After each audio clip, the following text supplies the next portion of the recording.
Hello there, this is Tim with TJ Small Engine Repair. Today we are going to be working on a Toro GTS self-propelled push mower.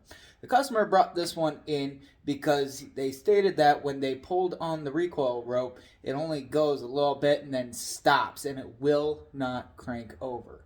So we're going to go ahead, get to the bottom of this and see if we can't get this fixed for the customer. Let's go. So the first thing that we're going to do is we're going to disconnect the spark plug wire so that way don't have a chance of it accidentally firing up on us. Now, in order to take this cover off, we're going to need to remove the dipstick. And while we're at it, we're going to also check the oil while we have a chance. And that is really low. So that could potentially be a reason why this thing isn't turning over. But we're going to go ahead and set that aside for now. But we're going to keep that in mind. But it is really low. So now that you remove the dipstick, you're going to need a 1/4 inch socket. Deep well preferably in order to be able to get down into the wells here. There's 4 of them. There's 3 that are on top, and then the other one is right underneath this recoil rope. You just move it off to the side, and it comes right off. Okay. And the cover comes right off. Now we've got the cover off, let's go ahead and reinstall our dipstick, just so that way we don't get any contamination put down into the tube. It just helps to keep things nice and clean. But now that we've gotten that all off, we're going to go ahead and need that 1/4 inch socket again. We're going to remove the 2 nuts on either side of here in order to take this recoil off, because I want to inspect it, make sure there's nothing being bound up in there or anything like that.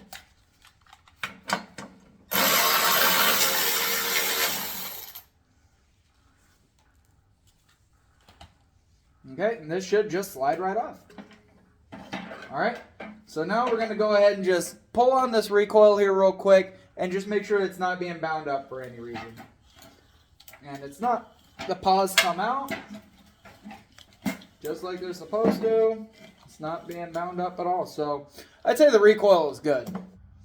The next step is I want to turn this by hand and see if I can feel anything binding up on this either.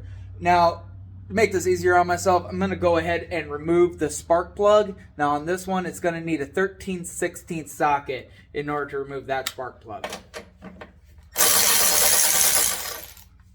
And while you're at it, inspect it. See whether or not it needs to be replaced or not. I mean, this isn't terrible, but we'll replace this while we've got it. Now let's go ahead and turn this thing over and see whether or not we feel anything. Well, that should be a lot easier. It's not turning quite as freely as I'd like. There may be something going on here, but let's go ahead and let's take the cover off here. We're going to do a little bit more digging here. So in order to remove the cover off of this, you're going to need to remove the gas tank, which just lifts right off. No problem there. And then you're going to need a 5/16 socket for these 2 bolts in the front, the bolt that holds the dipstick oil tube down onto the cover, and then a 3/8 socket for the 2 bolts in the back here. Let's go ahead and do that. Now, one thing to keep in mind, the 2 bolts that were up in the front here, they have a serrated washer on the bottom. The one that goes to the oil fill tube here, it does not have a washer on it. In fact, it's actually spaced. So make sure that you don't mix those up when you go to put it back together again. Now go to the 3/8 and remove the back.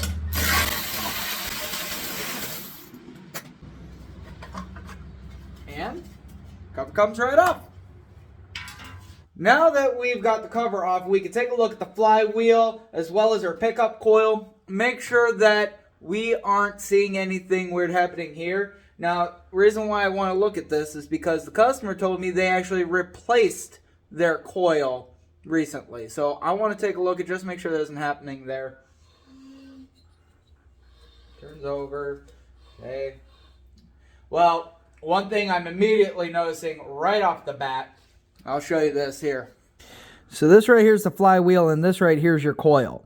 And this right here is the magnet that is going to pass by the coil, thus causing the spark.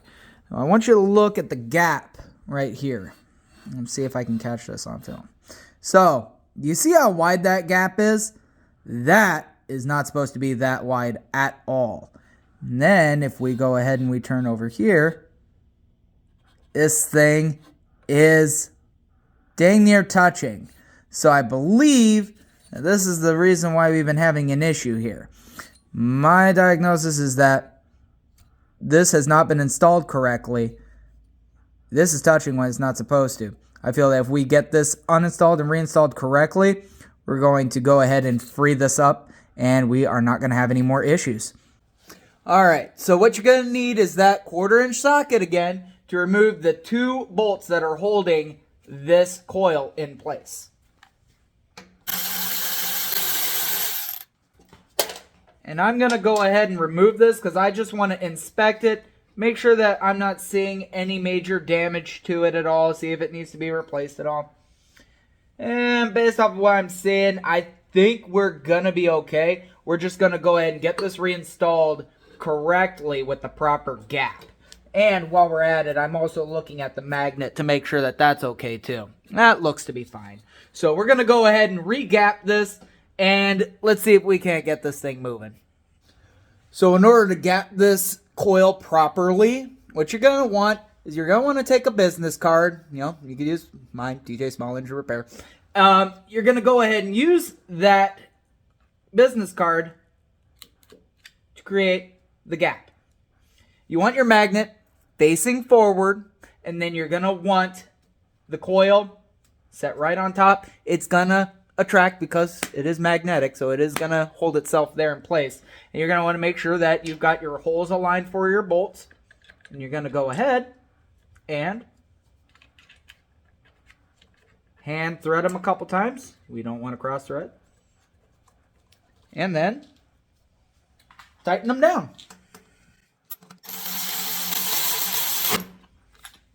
Okay. And it don't take a whole lot of torque to get these things put down. You don't need a wrench on this really hard to get this down tight. Now that that's done, remove the card, and everything now moves nice and freely like it's supposed to. So, let's go ahead. We're going to reassemble everything back together again. I'm going to go ahead and put some fresh oil into here and put a new spark plug in it because obviously this thing was low on oil and the spark plug just should be getting replaced. We're going to do that real quick and see whether or not we can get this thing to fire up.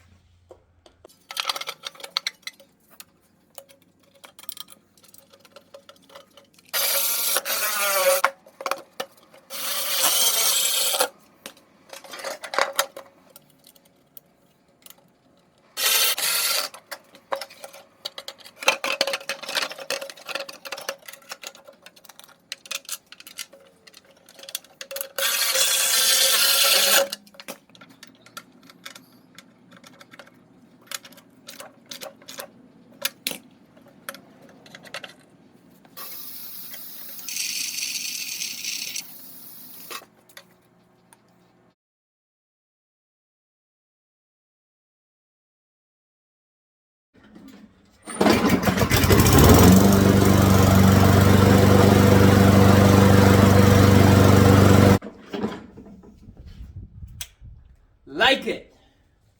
All right, everybody. So there you have it. Coil that was not installed correctly caused a no spark situation. So again, if you go to put a new coil onto your push mower, it is not just a bolt-on deal. You have to make sure you follow the proper install procedures, make sure you gap it correctly, so that way you don't run into this issue. And as always, check your oil every time you go to fire up your mowers or any lawn equipment for that matter. Always make sure you've got the correct level of oil in there so that way you do not cause any internal damage to your engines. Other than that, everything looked great. She's running great now. And again, I really appreciate you guys tagging along with me for this repair. If you can, I do appreciate you giving a like, thumbs up, a subscribe, comment down below. Let me know what you guys thought about this content. And again, thank you so much for hanging out with me on this one, and we'll see you next time. Bye.